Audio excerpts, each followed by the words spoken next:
Thank you for the nice introduction. I'm Dr. Lindsay Browning, and I'm a child psychologist and a specialist in sleep and helping people with sleep problems. And last year, I published Navigating Sleeplessness, which is a self-help sleep book. Lots of information in there about better sleep as well. So today, what I'm going to do that way is talk to you all about the importance of sleep, so how much sleep you actually need, what sleep is, how sleeping problems specifically come when we have cancer, what you can do to improve your sleep, some sleep hygiene techniques, as well as some relaxation skills. So first of all, the 3 pillars of physical health. Now, to be healthy, it's not just about sleeping well. And obviously I'm a sleep expert. My doctorate was specifically studying and treating insomnia. So I'm passionate about better sleep, but that's only one part of the puzzle. Equally, eating well, eating good nutritious food is really vital. But if that's all you do and you neglect other things, you're not going to be healthy. So to be healthy, we want to prioritize 3 main pillars of physical health: sleep well, eat well, and be physically active. So sleep is one part of that. Why do you need sleep specifically? Now, sleep has been scientifically proven to be associated with a reduced risk of depression and anxiety. It helps with good weight maintenance. And if you're trying to lose weight, then actually not getting enough sleep can impair that, can make that more difficult. Getting enough sleep helps to combat diabetes, helps to lower stroke disease, heart disease and stroke risk, helps to protect you from certain types of cancers, from dementia. It enhances your memory and it increases your immune system. Now, it's scientifically proven to have all of these benefits. However, if you're struggling with your sleep, this slide here is really scary, especially if you're suffering from cancer and you want to do everything you can to improve your chances of recovery and cancer not coming back again. And if your sleep is poor, this is a really big warning sign of, oh my goodness, how terrible this is, I'm not sleeping well. That makes things so much worse. Please think about sleep like you do healthy eating and exercise. If we can improve our sleep, we can improve these benefits. But having a period of poor sleep isn't the end of the world. If it was, every new parent on the planet would be completely screwed, basically, because when we have a new baby, we don't sleep well for weeks, months, if not years. And most people who have children go through that. And yet we don't all have a whole ton of problems as a result. So just because you're having short-term sleeping problems doesn't mean everything is a problem. What we want to do is give you some skills and tools today to improve your sleep so that you can improve your health. So are you getting enough sleep? What is the right amount of sleep? Well, here is a really handy slide showing how our sleep needs change across our lifespan, from a newborn baby right through to an older adult. And if you do have kids, you might want to look at your children, how old they are, and around about how much sleep they should be getting. And for everyone on this call, if you're a working age adult, then probably you should be getting somewhere between 7 and 9 hours sleep per night for the maximum health benefits. And if you're an older adult, then maybe something between 7 and 8 is more appropriate. No, it's a range. There are people who need less than that, people who need slightly more. If you're going through, if you're ill, if your body is repairing, if you're recovering from surgery, you're going to need a bit more sleep than that as well. So there is no one magic number. That whole 8 hours sleep is a fallacy. If you need 7 hours sleep, then trying to get 8 is going to be silly because you're going to struggle to fall asleep for an hour every night, trying to get more sleep than you need. Equally, if you need 9 hours sleep, but you're only giving yourself the opportunity to get 8 because you read somewhere that 8 was the magical number, again, you're going to be sleep deprived every day. So it's really about trying to find what your sleep needs are. So for you to sleep well, wake up the next morning feeling refreshed and making it through the day without feeling really tired. And that's probably enough sleep for you. But what happens when we're actually asleep? Well, our brain doesn't switch off. It goes through a whole host of different processes that give us all the benefits that I talked about right at the beginning. So, for example, we have different stages of sleep. We have light sleep, deep sleep, and dreaming sleep. And they have very different functions in our brain. Our brain looks very different when we're having these different kinds of sleep because different things are happening inside of our brain.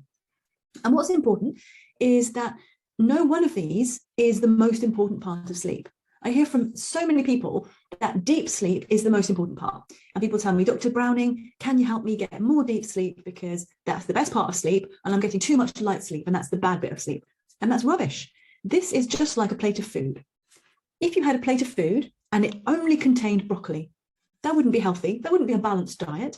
Yes, broccoli is very healthy for you, but if you only ate broccoli, you wouldn't be getting enough protein. You wouldn't be getting calcium. You wouldn't be getting all sorts of different things. Even vegetables, we need to eat the different colors of vegetables to get the different nutrients.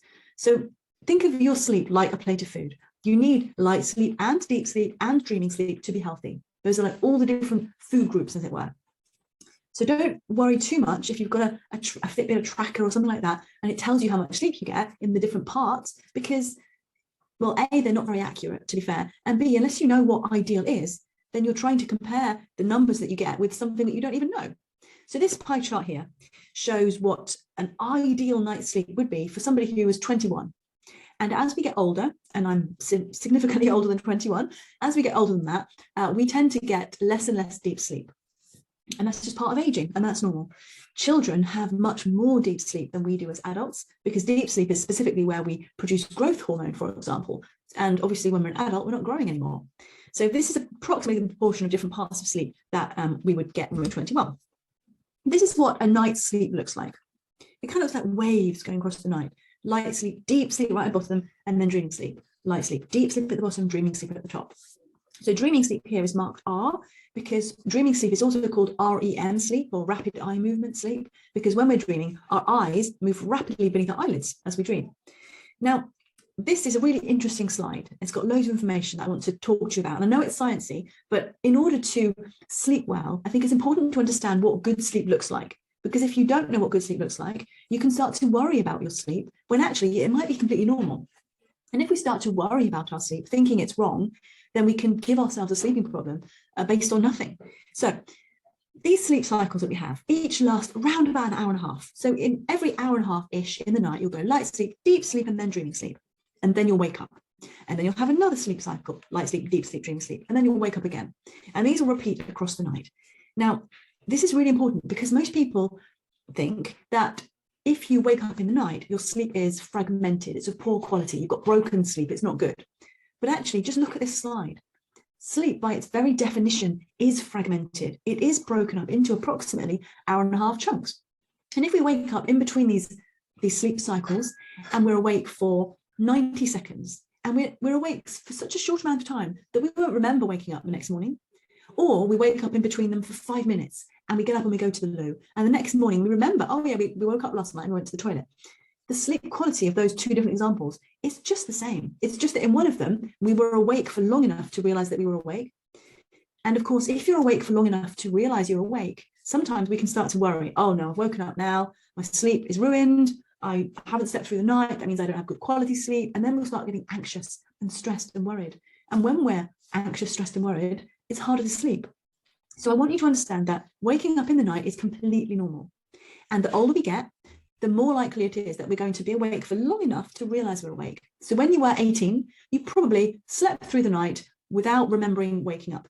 I promise you, you did wake up 4 or 5 times, but you just probably woke up so short amount of time that you don't remember. And as we get older, the awakenings start to become longer and we start to realize we're having them, especially once we hit menopause, or if we're going through some stressful event like a cancer diagnosis. And then because we're a bit more stressed, when we wake up, we're more alert and we're more likely to be awake for a bit longer. So please don't worry about that.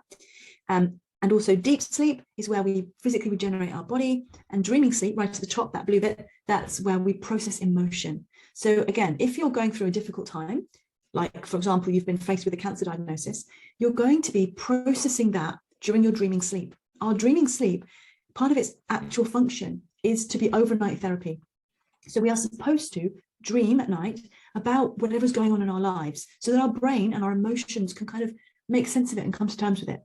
So therefore, if you've been faced with a cancer diagnosis, and that's very worrying, your dreams are likely to be bigger and more emotional and more negative. And you might find that you wake up more frequently, or you realize that you've woken up more because of that. It's just part of the process. And we're going to talk a bit later on about how we can minimize those dreams, trying to make them less emotionally draining and calmer so that we don't wake up so frequently. Okay, and the next sciencey bit, sorry to bombard you with science, is about the 2 things in your body that make you feel sleepy or alert. Now, we have these 2 processes in our body, our sleep drive and our circadian rhythm. Now, our sleep drive is like the equivalent of our hunger for food. It's our hunger for sleep.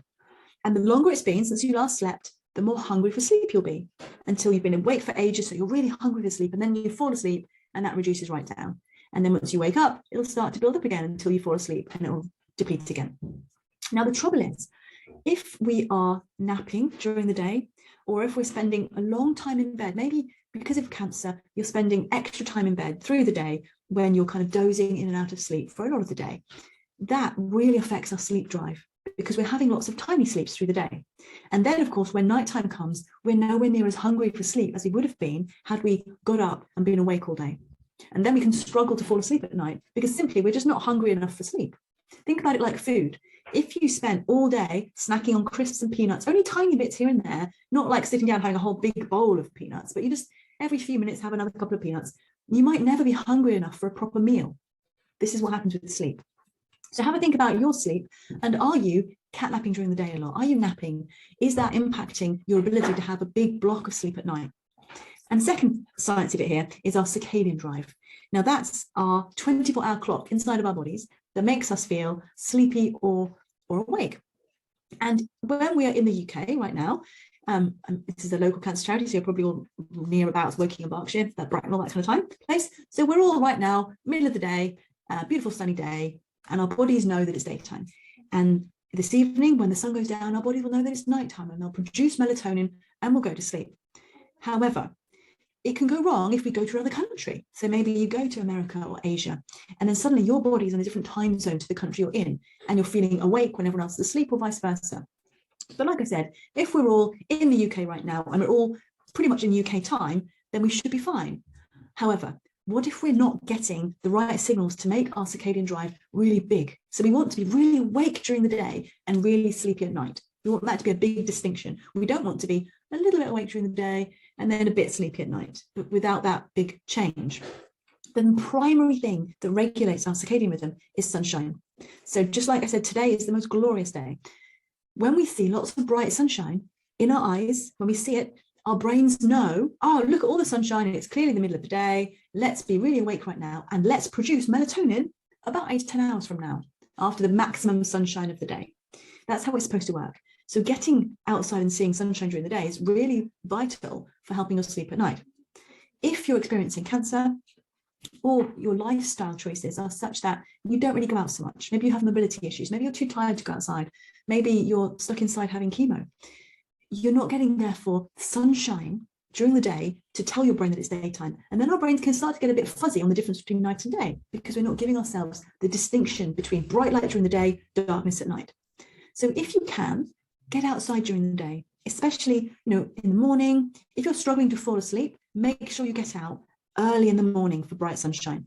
If you're waking up way too early and you're finding that you're falling asleep too early in the evening, then go for a walk after lunch, maybe even at 3-4 o'clock in the afternoon.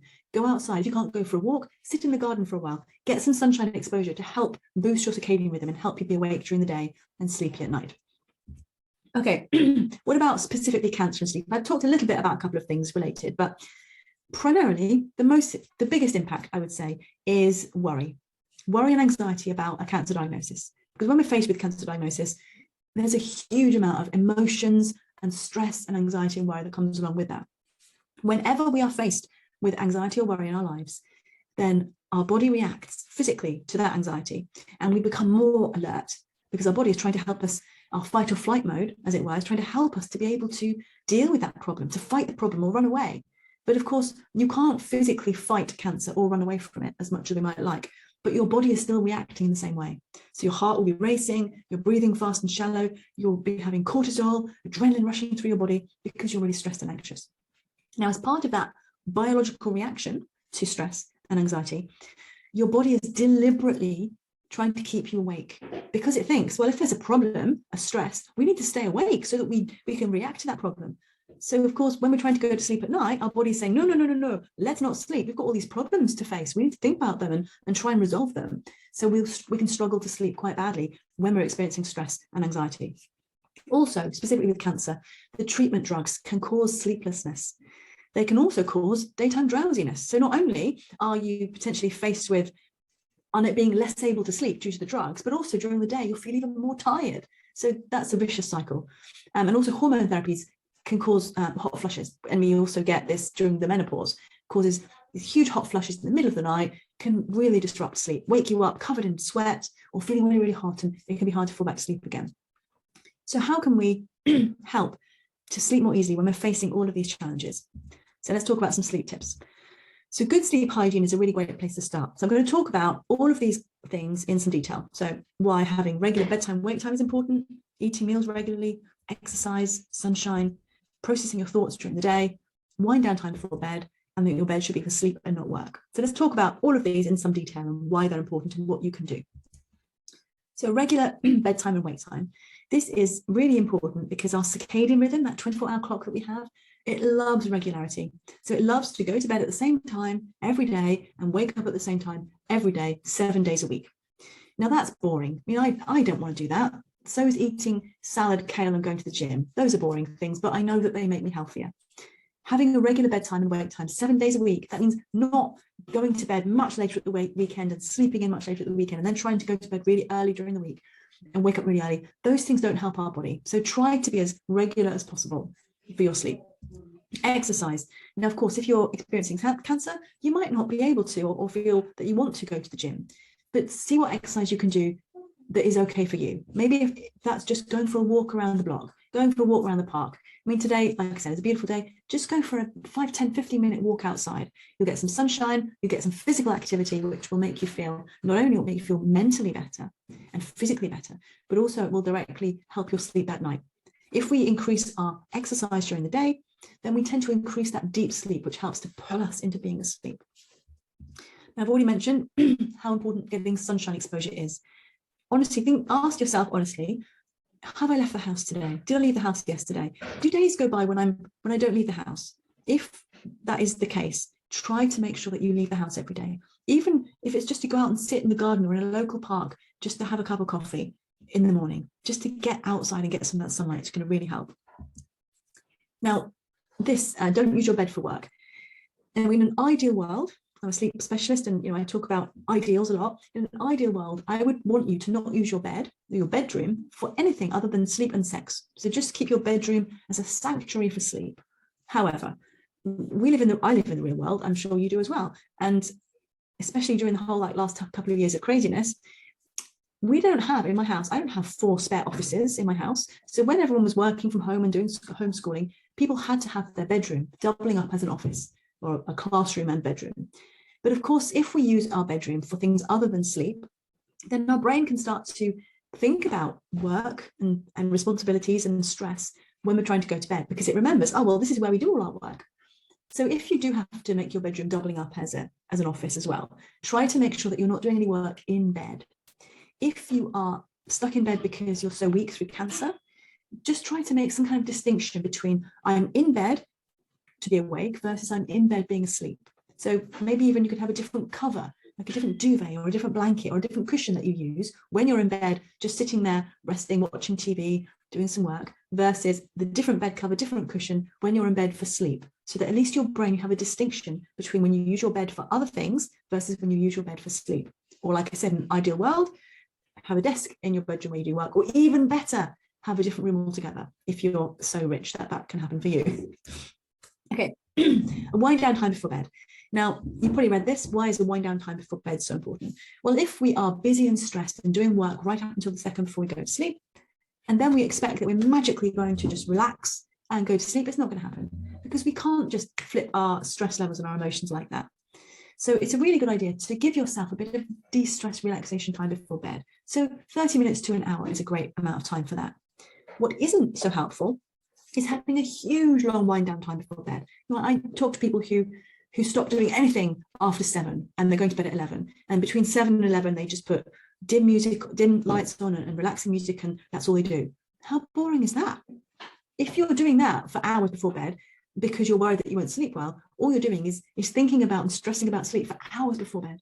So there's a difference between a wind down time to give you a bit of time to relax before bed versus way too much time to wind down. So make sure you find a good balance for that. A dark and cool bedroom. Now, especially at the moment, with the sun starting to rise earlier in the day, you probably find, I think the sun's rising at about sort of like 5:30 or something at the moment. If the sun is getting bright at 5:30 in the morning and you don't have thick curtains, then that sunlight is going to wake you up. And then you're going to find it difficult to go back to sleep again, because as we know, when our brains and our eyes see sunshine, they know it's morning and deliberately try to wake us up. So having dark curtains is a must, especially in the summer. And a cool bedroom is important, because if we're too hot, we can struggle to sleep. So keep your bedroom cool. Make sure you turn the heating off overnight in your bedroom. probably want the heating off altogether at the moment in the summer, but in the winter, turn the heating off at night so that your bedroom is nice and cool. Generally speaking, avoid these things during the night, near bedtime. Caffeine is a stimulant, it will wake you up. Alcohol disrupts sleep continuity, sleep quality, and nicotine is also a stimulant. So we want to try to avoid those things as much as possible before bed. Have a bit of food before bed. Now, this might seem a bit strange because lots of times I hear people who say, oh, I know that we shouldn't eat anything anytime near bedtime. And that's not really, strictly speaking, true. Because if we go to bed hungry, we can find it harder to fall asleep. Because if you're hungry, your body is a bit anxious and a bit stressed, and it's thinking, oh, we really should be finding some food. So if you eat dinner at, say, 6 o'clock, and then you're going to bed at 11, half 11, and maybe even you wake up at 3 in the morning, 4 in the morning, you struggle to get back to sleep again. If you haven't eaten any food for hours and hours before then, it could be hunger that's making it harder for you to fall back to sleep again. So what I would say is maybe trial having a little bit of food before you go to bed. So within about half an hour, say, and I'm talking about a little bit of food. I'm not talking about another meal, not a huge meal at all, a small snack portion. So something like a really small bowl of porridge will be ideal, like in this picture. And with some kiwi. Kiwi has been shown to be associated with improved sleep. So a small bowl of porridge with some kiwi fruit, brilliant thing to have before bed. Or a brown bread turkey sandwich, just one slice of brown bread turkey sandwich, or brown bread peanut butter, or brown bread banana sandwich. Those things have complex carbohydrates, which give you slow release energy through the night. Also, dairy has tryptophan, which helps to produce your body to produce melatonin. Same as turkey. Turkey has lots of tryptophan in as well, and nuts. So those are great ideas of little snacks to have before bed. So that's a lot of information about some general things you can do to improve your sleep. What about your brain? What about if when you go to bed at night, your brain is just busy? You lie down in bed, turn the lights off, and your brain goes bing, and it's just full of a million thoughts and worries and anxieties. How do we switch our brain off at night? Now, I love this picture, but unfortunately, there is no magical switch. If there was, I promise you, I would tell you how to switch your brain off at night, but there isn't. We can't do that. The reason that your brain is busy at night is because you have things to think about that are important, and we can't switch our brain off at night. What we can do is make time during the day to do that thinking so that we don't do it at night.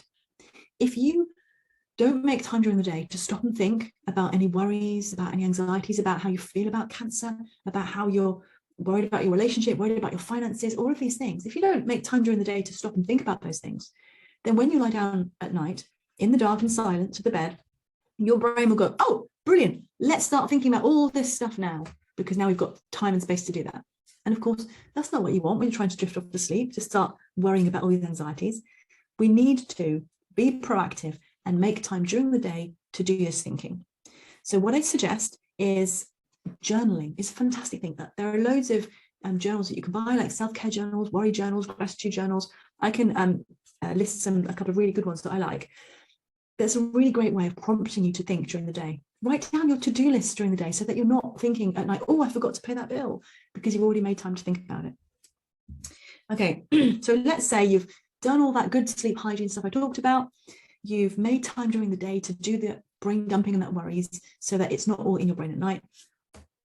What about if you're still anxious at night? Now, if you're dealing with cancer, that anxiety could well be about cancer, about your health, about your job, about everything. But anxiety at night can also be about sleep. And this is what I deal with a lot. People say that, they're not anxious during the day, but once they go to bed and they turn the lights out, suddenly they are so anxious and worried that they're not going to sleep well tonight. And they know how important sleep is because it helps to prevent dementia and diabetes and heart disease and blah, blah, blah. So they're worried out of their minds that they might not sleep well. And then the fact that they're so worried about not sleeping well causes them to not sleep, because when you're worried and anxious, your body is keeping you awake to deal with the thing you're worried about, which is not sleeping, which is a catch-22, and it's very frustrating. So what we need to do is to help you reduce anxiety at night. Now, hopefully you've had a wind down time before bed. You did some exercise earlier in the day. You've made time to write things down, so you're not as anxious. Think about during the day, because it's not just about at night. What can you do during the day to minimize that anxiety? Things like yoga, having a massage, doing some fun, relaxing things with your friends. What crafts do you like? Do you find crochet relaxing? What kind of self-care things can you do during the day so that you're not feeling as wound up and stressed at night? So try to prioritize doing those things. But when you do get into bed, if you're still feeling anxious, some slow, deep breathing techniques can be really helpful. So you might have heard about these things like 4-7-8 breathing or square breathing. There are loads of different breathing techniques. So how these work are that when we're stressed or anxious, our bodies tend to go, our heart is beating fast, and our breathing is fast and shallow at the top of our chest, that kind of breathing. When we're stressed, we don't breathe deeply right down to the bottom of our lungs. We breathe right at the top of our chest. So when you're feeling anxious, a really great way of faking calmness, because this is what this is, it's about faking calmness. A great way to fake being calm is to deliberately slow down your breathing and breathe deeply. Slow, deep breathing. When we do that, our body goes, oh, hold on a minute, I thought we were really stressed and anxious, but this is the kind of breathing we do when we're really calm. So, oh, okay, maybe we're really calm, and you'll feel a bit calmer. So let's do this technique now. So what I want you to do is we're going to do 4-7-8 breathing. And how this works is that I'm going to guide you through it. I'm going to go, blah, blah, blah. Sorry, I can't speak. I'm going to get you to breathe in through your nose for a count of 4, breathing right down deep into the bottom of your lungs, and then hold that breath for a count of 7, and then breathing out like with a whooshing sound, like as if you were blowing up a balloon or trying to blow out a birthday candle quite far away from you. Blow out for a count of 8. So it's 4-7-8 breathing. In through the nose for 4, hold for 7, out for 8.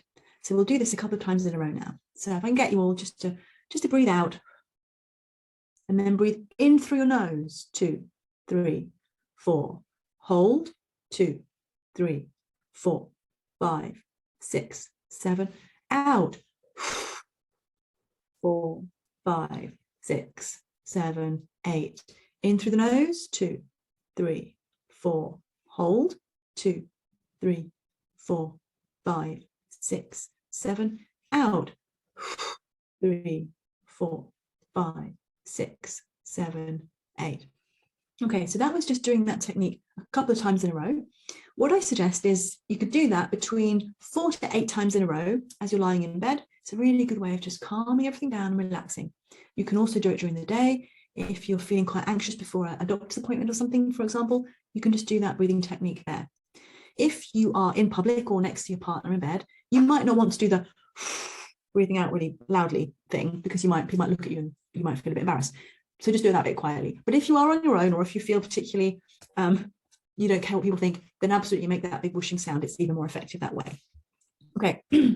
Now, one of the last things I want to talk about is how to manage nightmares. Because when we're worried and stressed and we're going through a lot of difficult things, our dreaming sleep is where we process a lot of that. And we can find that we might have a lot of nightmares, especially if you're suddenly facing a cancer diagnosis.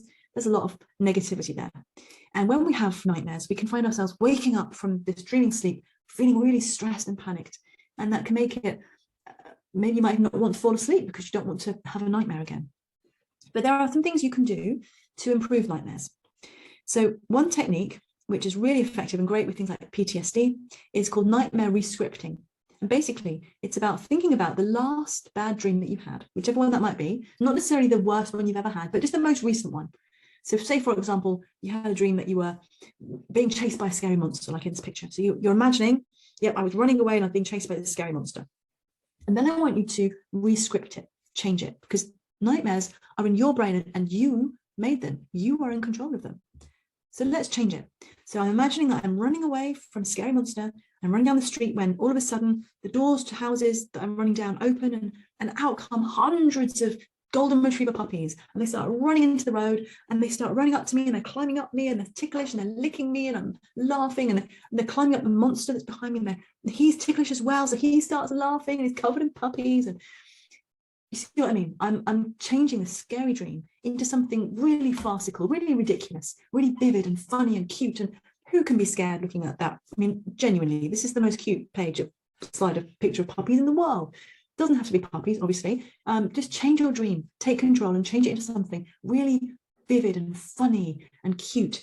What I don't want you to do is change the dream and change the, you're running away from a monster, so I find this machine gun, so I turn around and I kill the monster. That's too practical and it's not funny. You're still in that negativity. Change it into something crazy. Okay. So last of all, there are other sleep disorders that might be affecting your sleep. It might not just be a lack of exercise, a lack of sunshine, worry at night. There might be something else going on. So if you know that you're experiencing anything like sleep apnea, sleepwalking, night terrors, any of these issues, then do speak to your GP or speak to me. give me a call, give me an email. I'm really happy to talk through, because if any of these things are going on, there might be some other medications or lifestyle changes or things that need to happen, maybe vitamin supplements to help overcome these things. And therefore, if you just need to take a vitamin D supplement and then your sleep symptoms are going to be improved, why not? That'd be brilliant. In my book, book Navigating Sleeplessness, there's all the stuff I've just talked about and loads more techniques for relaxation, lots of things about managing anxiety and worry about sleep and all that kind of stuff. So genuinely, I do recommend it because I literally wrote it. So it's got everything I believe in, and it's also very, very cheap. So knock yourself out if you want to read that. And following this, and I'm going to answer your questions in the Q&A now, but going on from this, or if you're watching this on catch up, please reach out to me. I love to help people with their sleep. This is literally what I do. This is why I live, is to help people. So just give me a call, give me a phone call, or drop me an email. Follow me on social media. I'm on Instagram, Twitter, Facebook, all those things, at Dr Browning Sleep. And I run lots of sort of free events and all sorts of things like that. So please reach out to me in the future.